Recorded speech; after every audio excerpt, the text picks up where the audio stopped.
परब्रह्म म्हणजे ब्रह्मा होय, शेष नारायण म्हणजे माझा विष्णू होय, आणि प्रत्यक्ष शिवशंभोचा मी अवतार म्हणजे माझा महाकाल, जो देवांचा देव महादेव होय.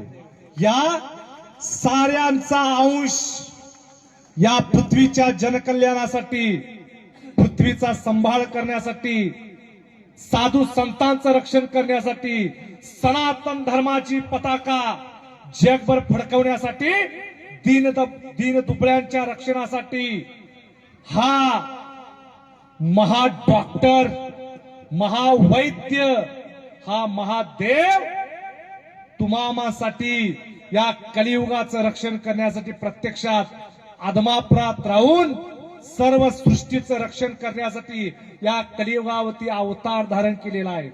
आणि त्या देवाचं नाव आहे बाळूमामा,